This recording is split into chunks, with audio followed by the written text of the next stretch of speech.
Menjual produk di internet harus unik. Jualan panci saja, asalkan unik, bisa terjual miliaran rupiah. Halo semuanya, nama saya Michael. Selamat datang di channel saya, Sikutu Buku.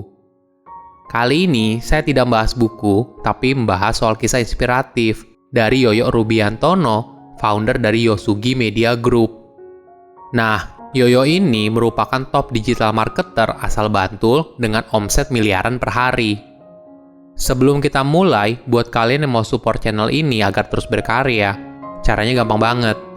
Kalian cukup klik subscribe dan nyalakan loncengnya.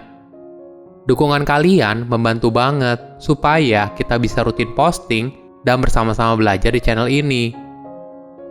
Berasal dari keluarga yang sederhana, Yoyo kini dikenal sebagai pembayar pajak terbesar di Bantul. Walaupun begitu, Yoyo tetap tampil apa adanya, dengan karakternya yang rendah hati dan tidak pelit ilmu untuk berbagi.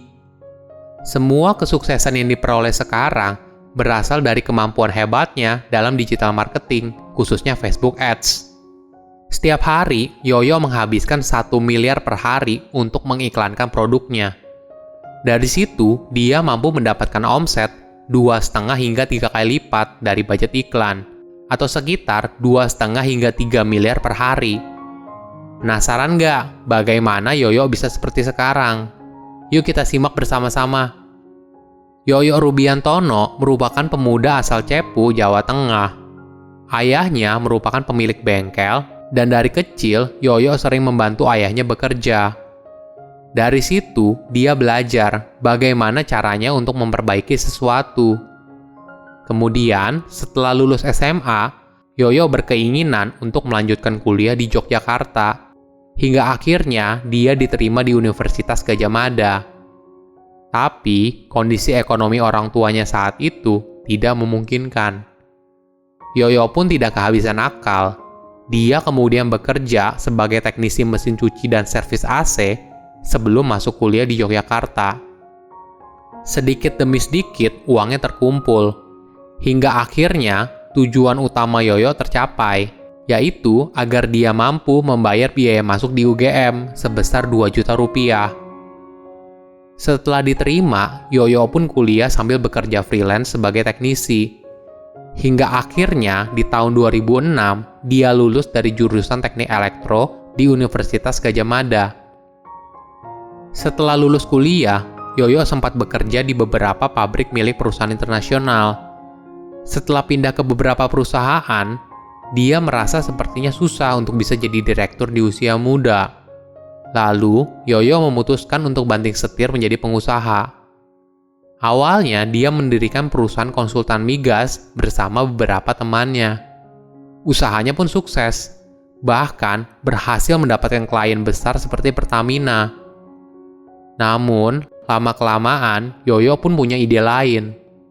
Dia ingin bisa bekerja dari rumah agar dekat dengan istri dan anaknya. Di saat itulah, Yoyo memutuskan untuk mengembangkan bisnis digital marketing. Ada pelajaran menarik dari kisah Yoyo apabila kamu ingin berpindah karir dari pekerja ke pengusaha. Yoyo bukan tipe orang yang gegabah. Dia sudah mempersiapkan semuanya terlebih dahulu. Sebagai contoh, ketika masih bekerja sebagai karyawan, dia mulai belajar Google AdSense dan punya website sendiri. Setiap bulannya, Yoyo berhasil mencapai 1.200 hingga 1.300 dolar. Uang yang dia dapatkan ternyata lebih besar dari gaji bulanan dia setiap bulannya. Itulah momen yang membuat Yoyo memutuskan untuk resign dan fokus mengembangkan digital marketing. Ketika resign, dia lalu meng-hire 3 karyawan untuk bikin konten, bikin website, bikin blog, dan generate traffic menggunakan SEO. Hingga akhirnya di tahun 2012, Yoyo bersama beberapa rekannya mendirikan perusahaan CPA pertama di Indonesia. Jadi, CPA itu adalah cost per action marketing, yang mirip seperti affiliate marketing. Di bisnis ini, kamu akan mendapatkan komisi dari suatu action yang dilakukan oleh pengunjung website. Actionnya pun beragam, bisa isi form, download software, hingga melakukan pembelian dari link yang tersedia di website kamu.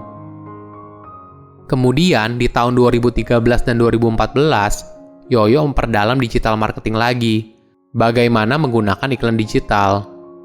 Dia sadar kalau bisnis CPA itu sepertinya sedang downtrend dan dia harus belajar hal baru. Kemudian, pada tahun 2015 hingga 2016, tren digital marketing beralih dari affiliate program ke e-commerce. Hal ini berarti perubahan menjadi pemilik bisnis, bukan hanya menjual produk orang lain. Hingga akhirnya, Yoyo sukses berjualan produk menggunakan Facebook Ads. Apa sih yang dijual hingga Yoyo sukses seperti sekarang? Awalnya, produk yang dia jual ada peralatan rumah tangga, salah satunya adalah panci. Dengan modal 10 juta, dia berjualan produk panci resto dari Cina dan menjualnya ke seluruh dunia, dengan target utamanya adalah Amerika Serikat. Nah, kenapa panci? Hal ini karena panci pasti ada di setiap rumah di dunia. Tapi tentu saja, kalau mau laku, kita nggak bisa menjual sembarang panci. Kunci sukses berjualan di internet adalah produk yang unik. Jadi, kita harus punya unique selling point yang membuat produk kita berbeda dengan orang lain. Itulah yang mendasari Yoyo menjual panci presto dari Cina ke Amerika Serikat. Panci presto merupakan hal yang unik, dan itulah yang membuat produknya laris manis di pasar internasional. Yoyo juga bercerita ketika awal beriklan di Facebook. Dia juga tidak langsung menggunakan budget yang besar. Awalnya, Yoyo hanya menggunakan modal kecil, yaitu sekitar Rp200.000 per hari. Saat melihat respon iklannya positif, Yoyo kemudian menaikkan lagi budget iklannya, hingga akhirnya sekarang mencapai 1 miliar per hari. Nah, supaya iklannya laku, Yoyo harus mencari target audiens yang pas, dan tahu kesukaan dari target yang kita sasar seperti apa. Target audiens yang tepat akan membuat iklan yang kita pasang jadi efektif. Yoyo mencontohkan, apabila kita mau jual obat diet, maka salah besar kalau audiens yang kita target adalah orang dengan preferensi baca berita kesehatan, fitness, atau bapak-bapak usia matang dengan perut buncit. Mereka nggak butuh obat diet. Justru wanita yang suka upload foto kuliner, usia produktif, sosialita, itulah segmen dari produk tersebut. Nah, keunggulan beriklan di internet, semua preferensi itu terekam oleh penyedia platform seperti Facebook. Jadi, kita hanya klik saja preferensi konsumen yang kita inginkan, dan Facebook akan mencarikan orang yang sesuai.